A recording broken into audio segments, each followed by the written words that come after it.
Tous ceux qui ont lu la science-fiction des années 50 ont dû avoir une vision un peu folle des années 2000. On avait des voitures volantes, des robots partout, des pistolets laser.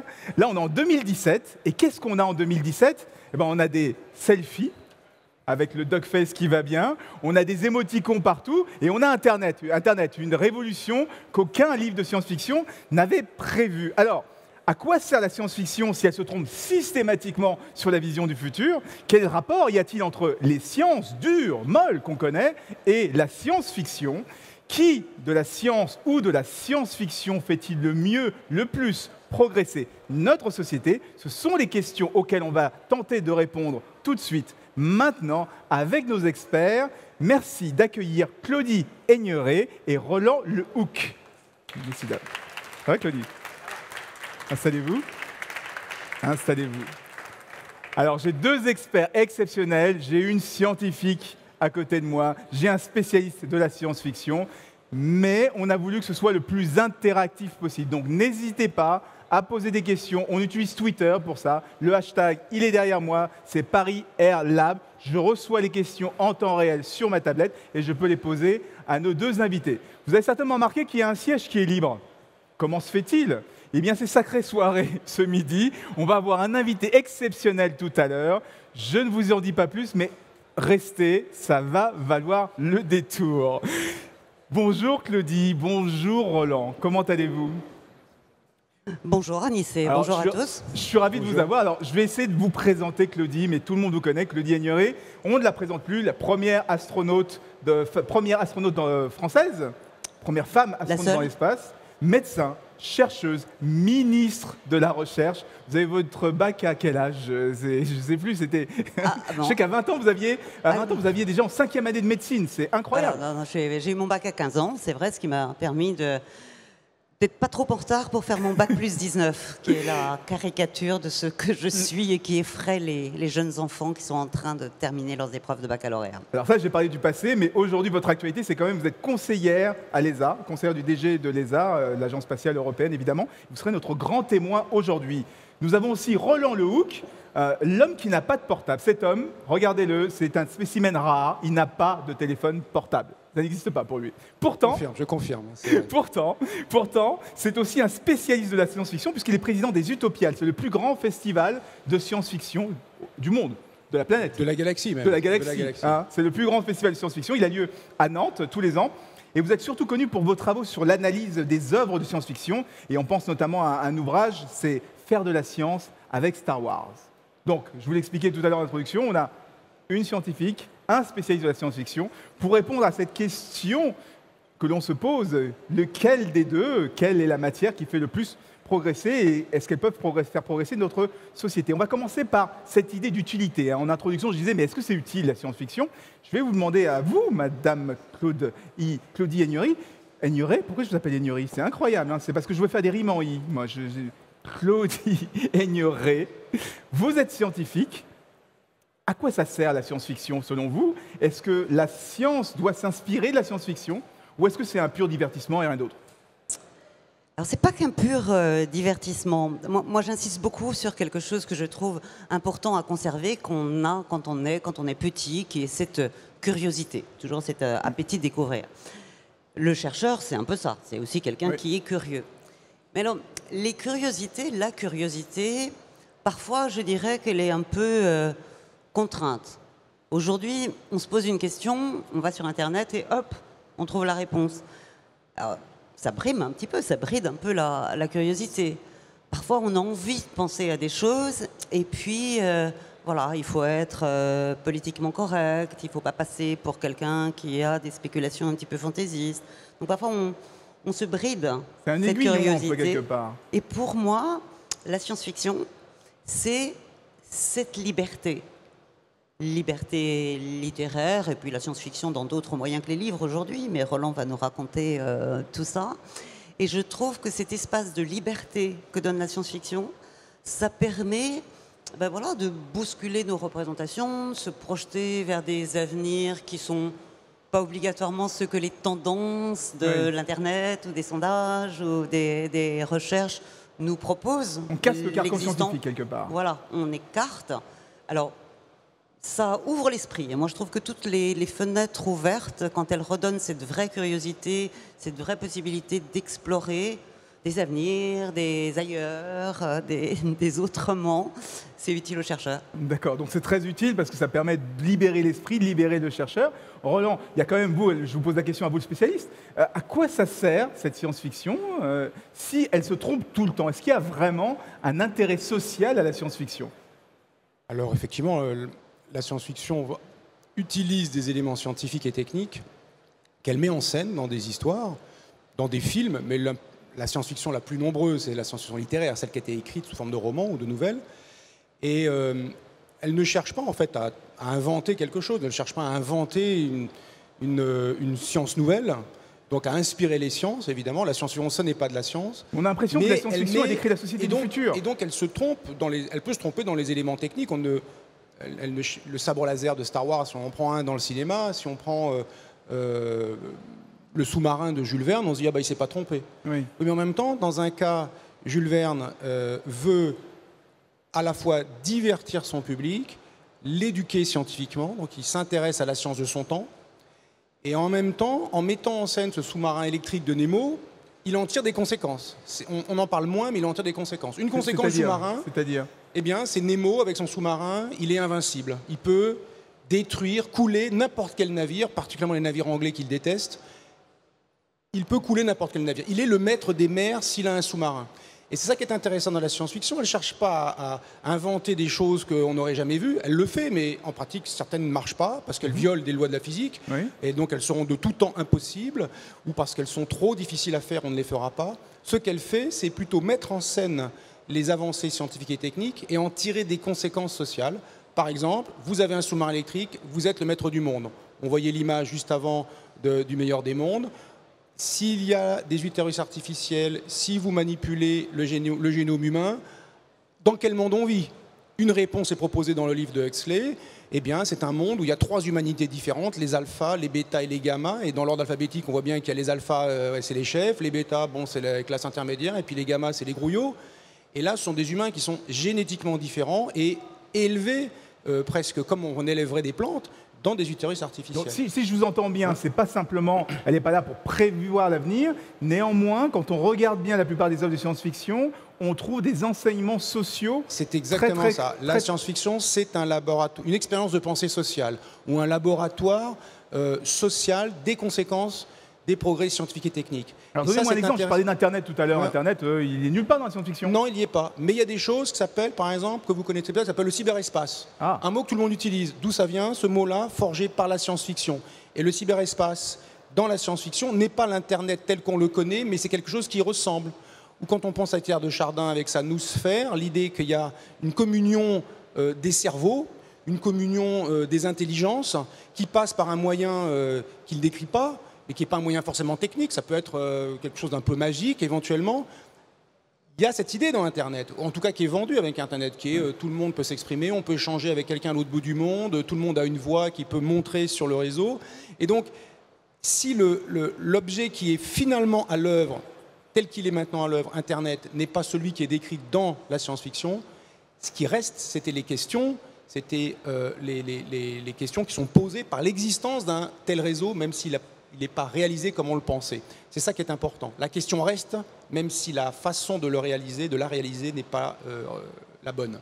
Alors, les questions qui sont posées aux scientifiques, justement. Oui, alors je rebondis sur ce que dit Roland, parce que parmi mes centres d'intérêt aujourd'hui, en dehors du spatial, mais ça le rejoint, ou d'autres formes de recherche, c'est vrai que tous ces progrès que les sciences cognitives associées à l'intelligence artificielle nous apportent sont des choses qui m'intéressent beaucoup. Et qu'est-ce que j'ai fait tout au début de me lancer dans cette réflexion-là? Eh bien, j'ai relu Asimov et le cycle des robots avec ces trois lois. Donc, c'est vrai que ce que tu dis, effectivement, que ça nous permet de nous interroger au-delà de l'existant, pour nous projeter dans des choses qu'on souhaite être du domaine du positif, d'une construction positive de l'avenir, et non pas d'une dystopie qui nous emmènerait dans des endroits ou des futurs qu'on n'a pas envie de rencontrer. ça nous permet de nous interroger. C'est vrai que les lois du robot, en ce moment, on parle beaucoup d'intelligence artificielle, ça résonne complètement, c'est d'actualité. Il n'y a pas besoin, il y a des œuvres de science-fiction dans lesquelles l'intelligence, elle est purement mécanique. Quand on imagine que l'humain, si l'on imagine que l'humain est une manière de mécanique, alors on peut faire une histoire où on crée une machine, un automate d'apparence humaine, où même le fonctionnement de son cerveau, c'est des tout petits rouages, une sorte de super horloge. Que ça ne marche pas en pratique, que ça ne soit pas ça qui se passe en pratique, on s'en fout. La question reste posée. Si j'ai une machine qui est semblable à un humain et qui a un raisonnement, qui a une capacité d'autonomie et d'action sur le monde qui est mécanique, électronique, ce que vous voulez, qui n'est pas un humain, qui est une fabrication de l'humain, c'est quoi le monde dans lequel on vit? C'est quoi cet engin? Est-ce que je lui attribue un statut humain, une personnalité, un droit de personne? Comment j'interagis avec lui, etc. Et donc ces questions-là restent posées, même si il y a des œuvres du 19e siècle où il y a effectivement des robots dont la pensée est mécanique, avec des rouages, comme une sorte d'ordinateur mécanique. Oui, pour compléter, je trouve que effectivement aujourd'hui, la science, le développement technologique, bon, parfois c'est un petit peu complexe à appréhender, parce qu'on ne peut pas avoir une connaissance infinie de tout un secteur disciplinaire, que tout ça est interdisciplinaire, intégré. Donc on a une représentation qui est parfois difficile des progrès de la science. Et là, on nous propose, avec les œuvres de science-fiction, voilà, différents scénarios d'un avenir. Alors, ça peut faire partie de quelque chose auquel on réfléchit, mais ça nous donne une représentation. Après, ce qu'on doit en faire, nous, c'est se donner les moyens, à partir d'une représentation, de se dire, c'est un futur que je souhaite, où ça me pose telle question, ce que tu viens d'évoquer. Oui. Donc il y a non seulement l'aspect de la science-fiction avec l'émerveillement, le merveilleux de la science, et ça c'est formidable de se laisser entraîner. Vous avez constaté un changement entre Asimov, les robots, Jules Verne et ce qu'il y a aujourd'hui, ce qui se passe aujourd'hui? Vous voyez une différence dans la vision peut-être plus obscure, plus pessimiste aujourd'hui, alors qu'elle était plus enchantée à l'époque? Est-ce que vous... Alors moi, le premier ouvrage de science-fiction, entre guillemets, que j'ai lu, c'était Lucien de Samosate. Je ne connais pas. Histoire véritable. C'était sur un voyage vers la Lune. Ouais, c'est ça. Cette histoire-là, qui date de l'Antiquité, ça montre que la science-fiction, qui ne s'appelait pas science-fiction, elle a des racines d'abord européennes et pas américaines, comme on le croit trop souvent, et des racines qui sont anciennes, et qui sont fondées sur le conte philosophique, sur l'utopie et sur le décentrement, en fait. L'utopie, si vous prenez le conte philosophique, si vous prenez par exemple Micromégas de Voltaire ou les lettres persanes de Montesquieu, il y a des êtres, alors dans le cas de Micromégas, de Sirius, dans le cas des lettres persanes, de l'Orient lointain, qui donnent un avis sur le monde dans lequel ils arrivent. Et donc l'auteur, en utilisant ces personnages décentrés, ils viennent d'un autre lieu, éventuellement d'un autre temps, il parle de notre monde. Et c'est ça qu'il faut réaliser, c'est que la science-fiction, c'est dans le sens de Claudie aussi, c'est que cette science-fiction, elle nous parle d'ici et maintenant, en se décentrant, en allant ailleurs et demain, éventuellement même dans le passé parfois, pour raconter ce qui se passe ici et maintenant. Et ça, c'est le point important et les questions qui se posent maintenant. Et ça, c'est important pour le chercheur, puisqu'on parlait de recherche et de science. Je ne sais plus si c'est Lebar ou Valérie qui disait « Le vrai voyage de la découverte », c'est pas tant de découvrir des choses nouvelles, c'est de changer de regard. Donc on revient à cette idée du décentrement, et ça, je trouve ça intéressant. Et en recherche fondamentale, moi je le vois en astrophysique aussi, et c'est vrai en science en général fondamentale, il est obligatoire d'avoir un regard très décalé parfois pour trouver une théorie nouvelle. Si on pense à Einstein, sa vision nouvelle de l'espace et du temps, en fait de l'espace-temps, de la fusion de l'espace et du temps qu'il apporte en 1905, elle vient d'un décentrement de son regard sur le monde tel qu'il était compris par les physiciens jusqu'à son époque. Et donc, de ce point de vue-là, science et science-fiction partagent des points communs. Oui. Il faut se décentrer de l'endroit où vous êtes si vous voulez commencer à comprendre l'endroit où vous êtes. Il y a des spécialistes du décentrement, c'est des personnes comme vous qui sont parties. Alors, quand on est centré sur notre Terre et qu'on a quelqu'un qui va dans la Station spatiale internationale, vous vivez ce décentrement dont on parle. Bon, c'est vrai, et souvent on le dit, la conquête spatiale, elle n'est pas très très ancienne. Hein. Bon, 1957 avec Sputnik, qu'on va fêter en octobre. Mais c'est vrai que ce que ça a apporté, c'est ce regard effectivement sur notre planète Terre, par le hublot pour les astronautes en orbite à 400 km. Et vous avez tous vécu, je pense, ces derniers mois avec les superbes images que Thomas Pesquet et les autres astronautes de la station ont partagées sur les réseaux sociaux et qui nous ont montré cette Terre. Les satellites aussi qui nous montrent ces images de la Terre. Et en fait, la conscience écologique, elle est apparue avec ce regard à distance, décentré par rapport à la planète. On prend de la distance et on voit beaucoup mieux les choses parce qu'on a ce recul. On a pris conscience, alors c'est vrai que dans notre jargon, on appelle ça le overview effect. Des bouquins écrits là-dessus, les astronautes qui voient à distance, voient plus large, non seulement notre planète dans sa finitude, mais aussi notre planète avec l'humanité qu'elle transporte sur ce vaisseau planétaire, cette responsabilité, cette préservation et même cette distance qu'on peut prendre aussi.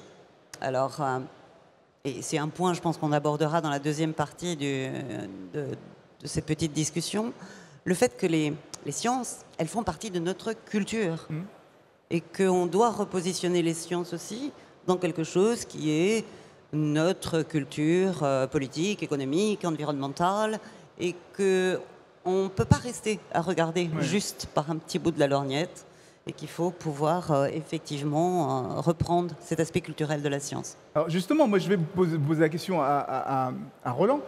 La différence entre la science et la futurologie, c'est quoi exactement? La science-fiction plutôt, et la futurologie, c'est quoi? La science-fiction, c'est d'abord une histoire, c'est d'abord un divertissement. Si c'est du cinéma, c'est une histoire qui est là aussi pour divertir, éventuellement pour éduquer. C'était la volonté des premiers, de la proto-science-fiction à la Jules Verne. Et la science-fiction ne cherche pas à prédire le futur. La science-fiction, elle se fonde sur ce qu'elle sait du présent pour imaginer des conséquences dans le futur. Imaginer une parmi beaucoup de conséquences. Parfois, elle tombe juste et très souvent, elle tombe faux. Et en vous écoutant, ce qui est important, c'est les conséquences. La question reste. Ce qui compte, c'est la question. Oui. La question qui est posée. La futurologie ou la prospective, on pourrait dire la prospective, elle s'intéresse aussi à parler du futur, un futur pas trop lointain, parce que la prospective, elle essaie de faire ça de façon... comment dire, en termes de probabilité. Elle parle avec l'état actuel et voyant les tendances, voyant des signaux faibles, comme on dit, elle essaie de statuer sur ce que sera le futur, pas trop lointain, parce que s'il est trop lointain, la probabilité de ce que l'on raconte, que ce que l'on raconte soit juste est très faible, pas trop lointain. Et donc, l'ambition n'est pas aussi longue dans le futur. L'ambition est quand même d'en parler de façon rationnelle, comme la science-fiction, mais rationnelle avec une haute probabilité, alors que la science-fiction, c'est rationnel, c'est une investigation rationnelle du monde, même si des fois ils inventent des choses un peu curieuses, et la probabilité que ça se passe n'intéresse pas l'auteur de science-fiction. Alors justement, ce qui est très intéressant dans votre parcours, c'est que quelque part, la futurologie dont vous parliez et science-fiction se rejoignent, parce que Jules Verne, le voyage spatial, c'était de la science-fiction. Il y a des futurologues qui imaginaient certaines choses, mais vous avez vécu quelque part. Vous avez vécu le rêve de Jules Verne. Oui, alors j'ai été nourrie, comme je le disais, en commençant par Lucien de Samosate, qui partait avec son voilier pour aller sur la Lune. Ça, c'était pendant mes cours de grec au collège. Et puis, je suis une enfant de 1969. J'avais 12 ans quand l'homme a mis pour la première fois le pied sur la Lune. Donc, et quelle était dans votre parcours la part de l'imaginaire? Comment ça vous a inspiré, insufflé, aidé à changer de direction? Alors ça, c'était quelque chose qui était du domaine du rêve. Oui. Et en juillet 69, ce rêve est devenu une réalité. On l'avait sous les yeux, c'était réel. L'homme était sur la Lune. Alors, à partir de là, j'ai continué à nourrir cet imaginaire. C'est pour ça que je parlais de curiosité, continuer à chercher, à poser des questions. Alors l'imagination, j'ai lu Jules Verne à ce moment-là, relu. J'ai lu Asimov, je ne connaissais pas avant 69, et je me suis plongée dans cette littérature. Donc ça m'a nourrie. Ensuite, je suis partie à l'entraînement pour me préparer aux missions spatiales. C'est mes collègues astronautes, cosmonautes qui m'ont nourri par ce qu'ils avaient vécu. Ils m'ont raconté des choses. On a fait des heures et des heures de simulateurs pour se préparer à ce qui allait être. Oui. Mais c'était encore du domaine de la représentation, de l'imagination, du rêve, de vision. Et puis voilà, je l'ai vécu. Et c'est vrai que je crois que la première phrase que j'ai dit, mais mon Dieu, la réalité est encore plus belle que mon rêve. Et donc effectivement, cette réalité dépassait encore ce que j'avais pu imaginer, parce que à côté de la littérature ou à côté du virtuel, des jeux vidéo qu'on peut avoir aujourd'hui, là, on a aussi la perception physique. La sensation, bien sûr. La sensation. Et je dis souvent que l'astronaute, il a cette position aussi un petit peu privilégiée parce qu'il est l'incarnation de ce que chacun a dans son rêve, dans son imaginaire. Et que non seulement on diffuse des images, mais on raconte comment on le ressent, comment on le vit avec les autres. Donc cette partie de l'incarnation au-delà de la science-fiction, elle est importante, oui, sur la perception, le corporel, au-delà de ce que notre cerveau peut imaginer. Oui, il y a le cerveau, mais l'être humain est comme ça. Il a son cerveau, mais il a toute une grosse partie sensorielle. Vous diriez aujourd'hui que la réalité a rattrapé la fiction ? Pour partie, oui. Pour partie, non. C'est-à-dire que la fiction, elle est toujours en avance d'une façon, parce qu'elle invente des choses. La science-fiction, le nom ancien de la science-fiction, enfin en tout cas dans ses origines européennes, c'était le merveilleux scientifique. C'était un nom qui était donné par Maurice Renard pour cette littérature, Jules Verne, Poe, Wells, René Henné et d'autres. Cette littérature où il y avait de la science dedans et qui n'était pas la littérature, disons, classique. Oui. Il a appelé ça merveilleux scientifique en disant le merveilleux scientifique, c'est la merveille envisagée scientifiquement et la science poussée jusqu'à la merveille. Donc dans la science-fiction, il n'y a pas de limite à ce qu'on peut faire. Oui. Même des fois, on va plus vite que la lumière, on va on traverse des trous de verre, on fait des choses incroyables. Des choses qui sont fondées sur des éléments de science, mais qui sont poussées évidemment très au-delà éventuellement pour des aspects de divertissement, des aspects incroyables, pour les besoins de la narration simplement. On invente l'objet dont on a besoin pour que l'intrigue tienne. Et si l'objet n'existe pas, ce n'est pas grave. Et donc la science-fiction est toujours en avance sur la science, mais de ce point de vue-là, mais la science produit aussi des choses qui ressemblent à ce que la science-fiction a pensé. Alors là, on se dit, on crie au génie de la science-fiction, mais ce qu'il faut réaliser, c'est qu'elle invente aussi, elle crée des choses encore plus nombreuses auxquelles la science-fiction n'a pas pensé et qui sont toutes aussi incroyables. Et donc, c'est ça Donnez-nous un exemple. Le téléphone portable. Il n'y a jamais de téléphone portable dans la science-fiction. Si, dans Star Trek, ils ont un petit communicateur. Mais d'une certaine façon... Mais c'était un communicateur, c'était un téléphone. Ce qui est intéressant, voilà, si on prend l'exemple du communicateur de Star Trek, on peut dire « Ah, Star Trek, c'est des génies, ils ont inventé le communicateur. » Non, c'est-à-dire, le téléphone existe. Oui, bien sûr. La télé existe. C'est un effort qui n'est pas complètement négligeable, mais qui est quand même pas redoutable, d'imaginer une télé où on peut téléphoner et qui tient dans la poche, parce que sinon, ça sert à rien. Oui, c'est comme la voiture volante. Donc, ce n'est pas un gros effort d'inventer le communicateur. Le gros effort dans sa poche. Le gros effort, c'est d'en imaginer les conséquences sociales. Il n'y a rien de ça dans Star Trek, c'est un simple besoin. Je prendrai l'autre exemple, c'est la voiture. Pour un exemple qui vient une citation qui vient d'un auteur de science-fiction américain qui s'appelle Poul Anderson. Inventer une charrette mécanique qui bouge toute seule. C'est pas très compliqué, c'est un cheval, un humain, c'est une machine. Je construis une machine que je mets dans la charrette et la charrette roule toute seule. C'est un certain effort, mais c'est pas extraordinaire. Ce qui est extraordinaire, c'est ayant fait ça, d'en déduire qu'un jour il y aura des bouchons. Oui. Les conséquences de l'invention, les bouchons, la pollution atmosphérique, ce que vous voulez. Les conséquences de l'invention. L'invention est là pour être merveilleuse. Oui. Elle est merveilleuse, une voiture qui bouge toute seule, le fardier de Cugnot, ça avance pas ce truc, mais quand ça sort, ça bouge tout seul. Oui, bien sûr. Non, il y a une machine dedans. Mais c'est les conséquences qui sont derrière qui sont vraiment intéressantes. Sur les humains, les conséquences sur les humains. La science-fiction, c'est de l'humain. C'est l'humain, bien sûr, évidemment. Donc on est toujours au Paris Air Lab, on est toujours suivi en streaming en direct sur Internet. Alors, je dis un petit coucou à ceux qui nous écoutent à ce moment. Venez, il y a encore de la place devant, venez. Nous avons une scientifique, Claudie Aigneret, nous avons un spécialiste de la science-fiction, Roland Lehoucq, qui justement, on essaie de savoir si la science, la science-fiction, l'imaginaire peuvent faire progresser notre société. Il y a une question que j'ai envie de vous poser, Claudie. On a vu comment tout le foisonnement qu'il y a du côté de l'imaginaire. Est-ce qu'il n'y a pas dans la science-fiction quelque chose qui peut brider aussi le scientifique, parce que pour l'enseignement, pour la transmission du savoir, ou quelque part, avec toute une génération qui est abreuvée à la science-fiction, quand elle va dans les cours de sciences, quand elle va à l'école, quand elle va à la Cité des Sciences, dont vous êtes une fière représentante, est-ce que c'est pas difficile? Est-ce que la science-fiction n'handicape pas la transmission du savoir scientifique après? Non, je pense qu'au contraire. Et, Roland Lehoucq, qui a été le commissaire scientifique de l'exposition Star Wars, qui s'était tenue à la Cité des Sciences et de l'Industrie, et qui a écrit justement sur comment utiliser ce merveilleux, cet émerveillement, cette magie qu'on peut trouver dans la science-fiction pour redonner un appétit, une envie de science. Non, au contraire, il faut profiter de ces trésors-là pour redonner donc ce merveilleux, cette envie de se poser des questions. La science-fiction, pour moi, elle a aussi cette vertu de pouvoir nous proposer des utopies et des visions avec du positif pour l'avenir. Et on a besoin de ces visions positives pour se projeter dans l'avenir. Et en particulier les jeunes générations. Voilà, il faut qu'on les amène aussi à lever les yeux un petit peu au-delà de leur horizon. Comme je le disais, la science, elle est quand même très très complexe et difficile à appréhender aujourd'hui. Puis elle est pleine d'incertitudes. Oui. On dit souvent que la recherche, ça permet d'améliorer notre degré de connaissance, mais en naviguant vers des golfs d'ignorance, parce que le plus on apprend, le plus on s'aperçoit qu'il y a des tas de choses qu'on ne sait pas. Ça tient pas, et en plus avec des quoi. vacuoles de doute, puisqu'aujourd'hui on se pose un peu la question parfois sur ce que la science apporte. Et moi je suis quelqu'un qui se dit que dans cette incertitude, dans cette ambiguïté des choses, parfois il y a des choses imprévisibles qui arrivent, mais l'imprévisible c'est pas toujours négatif.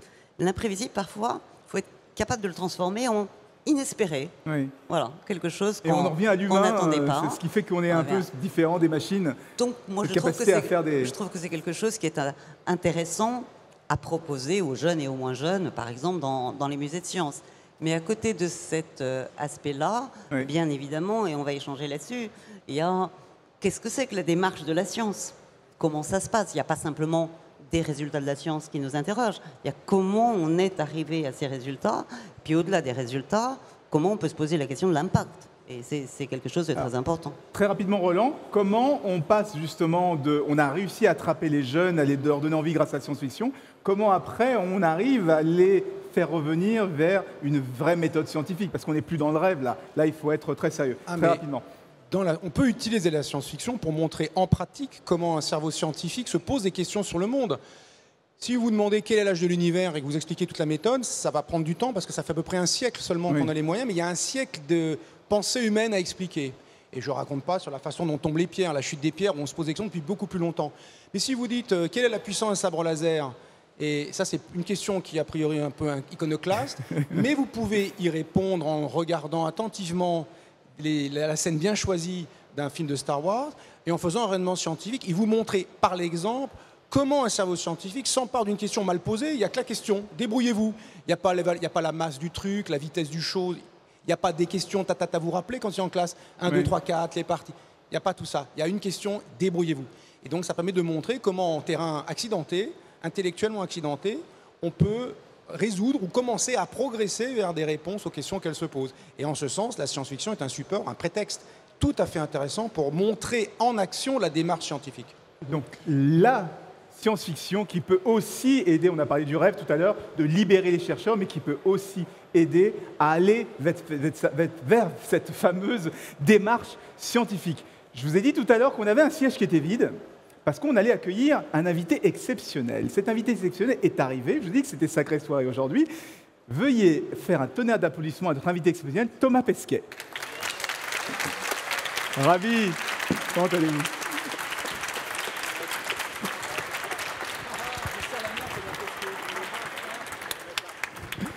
Thomas, on est ravis de vous avoir. On est ravis d'avoir Claudie, on arrive d'avoir Roland, on arrive d'avoir Thomas. Parce que ce dont on parlait depuis tout à l'heure, je ne sais pas si vous avez entendu, que des personnes comme vous, comme Claudie, comme Roland, parce que vous faites des écrits sur Star Wars, ça donne envie à toute une génération, à différentes générations, justement, de se dépasser, de sortir de cette terre. C'est un peu votre rôle, quelque part. Vous avez donné un exemple. Parce que vous étiez très communicant, vous avez énormément utilisé les technologies, les réseaux sociaux pour partager le sensoriel dont parlait Claudie tout à l'heure, qu'on ne peut pas avoir. Racontez-nous justement cette relation et cette inspiration que vous donnez aux jeunes. Oui, en fait, c'est une histoire très simple. Au final, moi, quand j'étais petit, j'étais fan d'exploration spatiale et de choses comme ça. Et je regardais Claudie avec des yeux comme ça.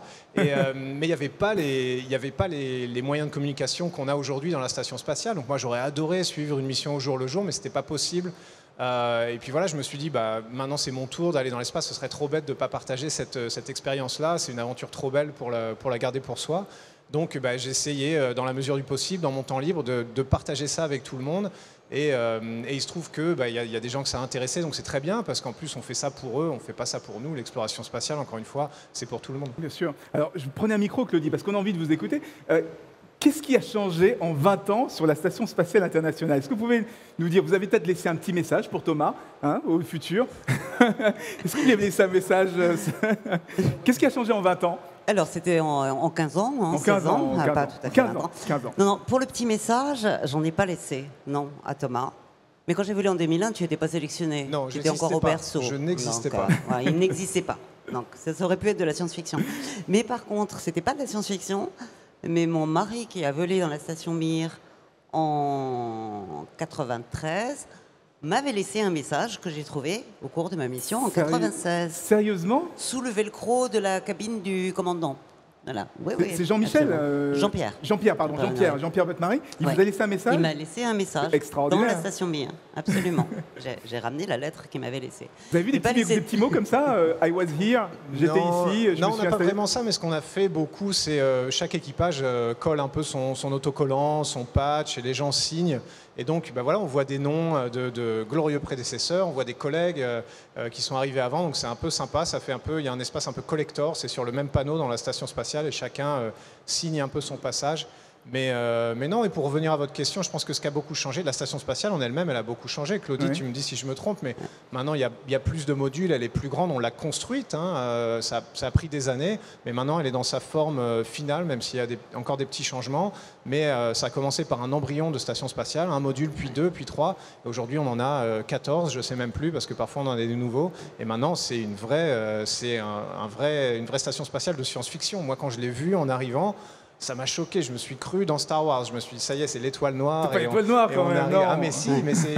Alors, je rebondis sur ce que tu dis, parce que ça m'a fait exactement le même effet. Effectivement, l'arrivée, l'approche de la station, quand on la voit grossir dans le périscope du vaisseau Soyouz. Alors ça l'était pour moi plus impressionnant sur la station Mir en 96, parce qu'elle était avec l'ensemble de ses modules et de ses panneaux solaires.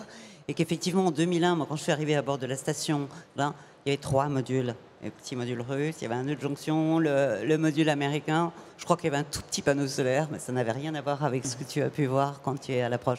Mais ça, ce sont des moments irréels. Oui, c'est vrai que c'est magique. Roland, justement, est-ce que du coup, vous pouvez, comme vous avez dit tous les deux qu'en arrivant dans la Station Spatiale Internationale, vous avez des images de science-fiction. Roland, est-ce qu'il pourrait, et on va leur poser la question à eux, est-ce qu'on pourrait être déformé par la science-fiction que l'on a vue? Je ne sais pas, moi, penser à Gravity, et donc quand on est dans une station, on se dit, dès qu'on voit un truc passer, on se dit, je me refais le film à l'envers. Je parle peut-être en avance pour Thomas et pour Claudie, mais je pense qu'ils n'y pensent pas, parce que sinon, ils n'y vont pas. Et ensuite, ce qu'on voit dans Gravity, c'est très exagéré pour des besoins cinématographiques, pour qu'il y ait une ambiance particulièrement entendue. Ce sont des scientifiques, donc ils savent que ça ne peut pas arriver. Donc voilà, c'est autre chose. Mais en même temps, Gravity, moi j'en ai fait toute une analyse, et on peut dire beaucoup de choses dans ce film et s'intéresser à ce qui se passe dans l'espace. D'abord parce que les images du film sont très belles, ayant en tête les images très belles que l'on voit qui viennent de la station ou de l'ISS ou d'autres stations. Et ça peut être un exercice pour des étudiants. Enfin, il y en a même de haut niveau. Hein. La poursuite que fait l'héroïne du Soyouz dans lequel elle est vers la station chinoise où elle doit aller.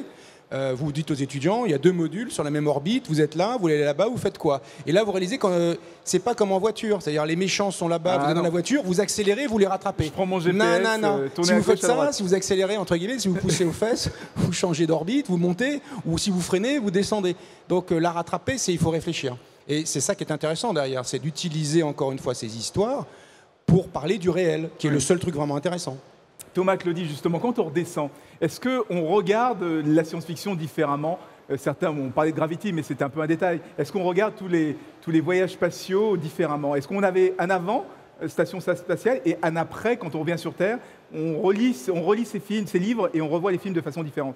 Oui, un petit peu, je pense, parce que ce qu'on fait avec la station spatiale, c'est de la science-fiction. Enfin, il faut voir qu'on a une station qui tourne depuis 15 ans, un peu plus, qui est habitée par des gens en permanence, qu'on arrive à maintenir ça, c'est un exploit quotidien. Après, on est un peu victime de notre succès parce que on prend tellement de précautions et on privilégie tellement la sécurité que ça marche tout le temps.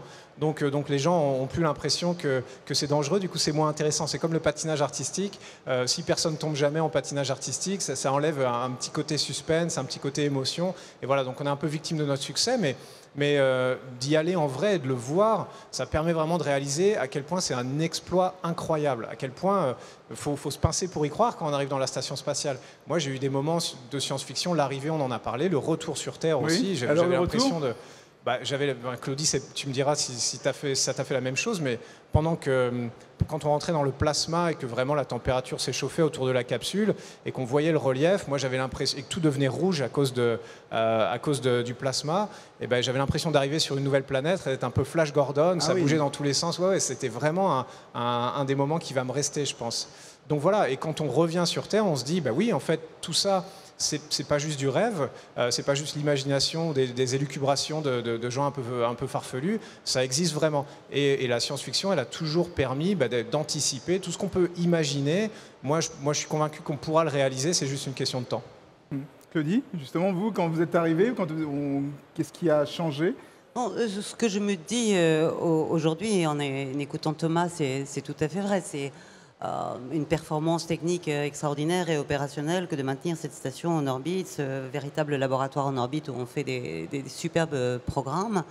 Mais on est en train de penser aujourd'hui, et je pense qu'on a besoin de pousser cette idée, d'aller au-delà de l'orbite basse, qui est cette orbite où est la Station spatiale internationale, et de penser effectivement pour ces aspects d'incarnation dont on le disait tout à l'heure, parce que notre humanité, elle a cette curiosité, elle veut explorer, elle veut repousser des limites.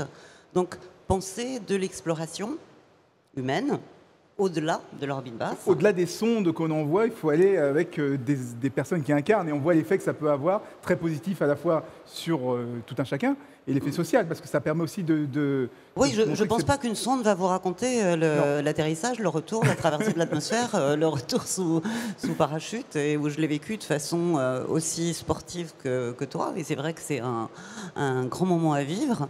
Mais voilà, préparer aussi les étapes à venir, le voyage à une destination qui nous intéresse tous, qui est Mars, bien sûr. Et je parlais tout à l'heure avec des jeunes étudiants qui étaient sur des sujets de biologie, et je disais...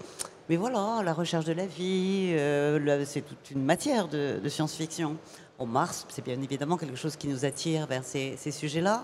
Et puis, la Lune, toute proche, celle qui nous a fait rêver, qui est encore dans des tas de livres de science-fiction. C'est vrai que moi, aujourd'hui, j'ai envie et j'essaye de contribuer à ce retour sur la Lune, mais pas simplement un retour en y restant quelques heures ou quelques jours.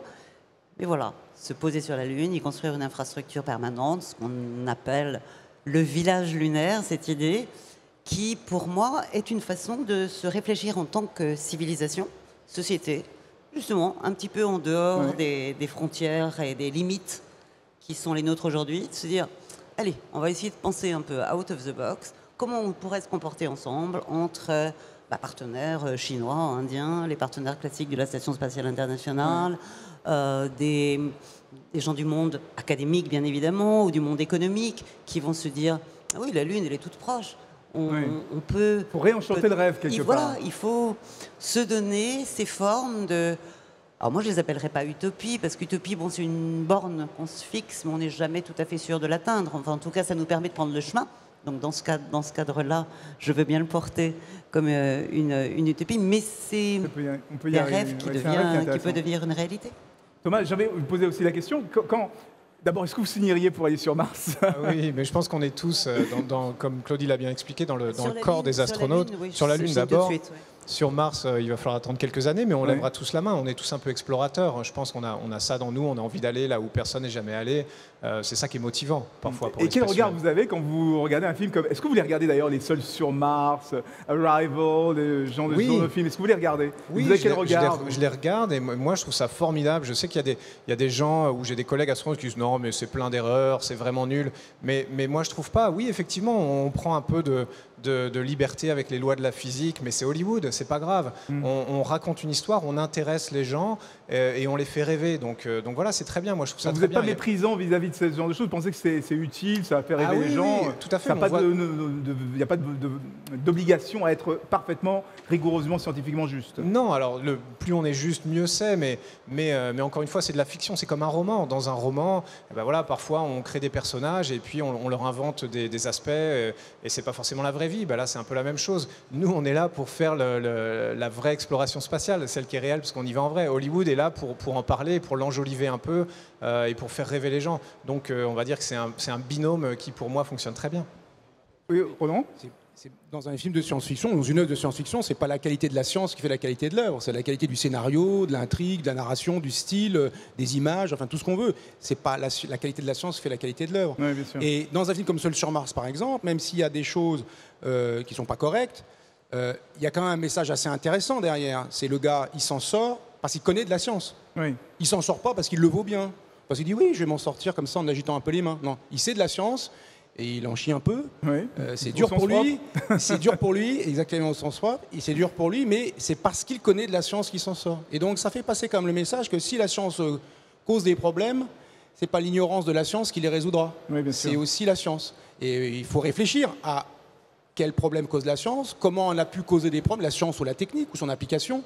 Donc ça, c'est la part, disons, de discussion qu'utilise la science-fiction, l'utopie, l'expérimentation, le laboratoire expérimental social, finalement, oui. Imaginaire, rationnel aussi. Et en ce sens, Seul sur Mars est un très bon film. Il donne un message positif. Il montre des choses incroyables, plausibles, pour beaucoup d'aspects tout à fait plausibles, enfin, tout à fait ressemblantes à ce que pourrait être une mission martienne réelle. Et en même temps, il pose aussi des questions. Oui. Est-ce qu'on doit aller sur Mars, après tout? Est-ce qu'on doit aller sur Mars? Moi, j'y vais tout de suite si on m'invite, hein, mais alors j'ai pas les compétences de Thomas. C'était le débat d'hier. Ça pose une question. Est-ce qu'on doit y aller aussi? Est-ce qu'aller sur Mars, quelque part, l'homme perdrait son humanité parce qu'il est obligé d'emmener la Terre avec lui? Parce que vivre avec un scaphandre, vivre tout le temps dans une tente, c'est pas forcément. Alors justement, tiens, c'était la question qu'on avait hier, que le débat d'hier, c'était de dire. Est-ce que l'homme, quand il est sur Terre, il est parfaitement humain parce qu'il est social, et dès qu'il se retrouve dans l'espace, donc c'est intéressant de vous avoir, vous pouvez en témoigner, est-ce que quelque part c'est autre chose que l'humanité telle qu'on la connaît aujourd'hui, et on a une vision de la Terre complètement différente quand on revient, Claudie et Thomas? Moi, je dirais que je suis interpellée effectivement par tous ces progrès de la science, des développements technologiques qui nous sont proposés. On parlait tout à l'heure d'intelligence artificielle, et je pense que devant ces développements, ça doit au contraire nous amener à davantage nous réinterroger sur ce qu'est notre humanité, sur ce que sont nos valeurs. Alors, en la mettant en synergie, pourquoi pas, notre intelligence individuelle, notre intelligence collective qu'on fabrique tous ensemble, avec une intelligence artificielle qui serait en synergie, mais en restant fidèle ou en repensant, en requestionnant nos valeurs profondes. Donc, moi, je m'intéresse plutôt à comment accéder, parce que justement, tout ça, ça fait partie d'une culture qui est notre culture d'être humain. Comment être encore plus humain, parce qu'on est challengé dans notre humanité par les progrès de la science.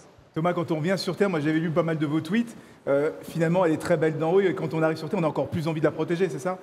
Oui, c'est ça. Alors, très simplement, cette image, elle a déjà été faite, mais elle est vraiment judicieuse.